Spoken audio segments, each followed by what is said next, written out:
أعوذ بالله من الشيطان الرجيم. بسم الله الرحمن الرحيم. يا أيها الناس اعبدوا ربكم الذي خلقكم والذين من قبلكم لعلكم تتقون. الذي جعل لكم الأرض فراشا والسماء بناء وأنزل من السماء ماء فأخرج به من الثمرات رزقا لكم فلا تجعلوا لله أندادا وأنتم تعلمون. صدق اللہ العظیم. سورۃ البقرہ آیت نمبر 21 اور 22 کا درس قرآن ہے. گزشتہ آیات کے اندر اللہ تبارک و تعالی نے 3 گروہوں کا ذکر کیا تھا، مسلمانوں کا، کفار کا اور منافقین کا. آج کی ان 2 آیتوں کے اندر اللہ تبارک و تعالی ان 3 گروہوں کو اپنی عبادت کی دعوت دے رہی ہیں اور ان کو کچھ اپنے احسانات یاد کروا کے کہ یہ چیزیں کرنے والی ذات کس کی ذات ہے. یا ایھا الناس اعبدوا ربکم الذی خلقکم، اے دنیا بھر کے لوگوں، اعبدوا ربکم، عبادت کرو اپنے رب کی. یہاں پر اللہ تبارک و تعالیٰ نے ایھا الناس کہا، ایھا المسلم نہیں کہا، بلکہ سب انسانوں کو پیدا کرنے والی ذات اللہ کی ہے تو عبادت بھی اسی کی کرو. آگے فرمایا ربکم الذی، اس ذات کی عبادت کرو جو تمہارا رب ہے. اللہ نے رب ہونے کا کہا. یہاں پر اللہ نے کسی اور اسماء حسنہ کا تذکرہ نہیں کیا. تو اللہ تبارک و تعالیٰ فرما رہے ہیں کہ میں تمہارا رب ہوں، الذی خلقکم، جس نے تمہیں پیدا کیا ہے. جس ذات نے تمہیں پیدا کیا تم اس کا رب کہتے ہیں پالنے والے کو، جو تمہیں کھلا رہا ہے، پلا رہا ہے، سب کچھ کر رہا ہے، پھر عبادت بھی اسی کی کرو. والذین من قبلکم لعلکم تتقون، اور وہ ذات جس نے پیدا کیا تم سے پہلوں کو تاکہ تم پرہیزگار بن جاؤ. یہاں پر اللہ تبارک و تعالیٰ نے من بعدکم نہیں فرمایا، فرمایا من قبلکم. یہ ختم نبوت پہ ایک عظیم الشان دلیل ہے کہ اللہ نے تمہیں بھی پیدا کیا اور تمہارے بعد بھی، اور اللہ نے تمہیں بھی پیدا کیا اور تم سے پہلوں کو بھی. یہ نہیں فرمایا والذین من بعدکم، اور تمہارے بعد جو آئیں گے ان کو بھی.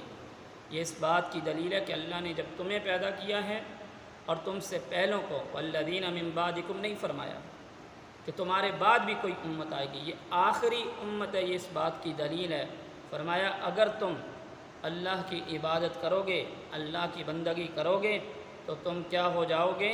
متقی بن جاؤ گے، پرہیزگار بن جاؤ گے. الذی جعل لکم الارض فراشا والسماء بناء، اللہ وہ ذات ہے جس نے بنایا تمہارے لیے آسمان کو، زمین کو بچھونا، فرش. اللہ نے تمہارے لیے زمین کو فرش بنایا.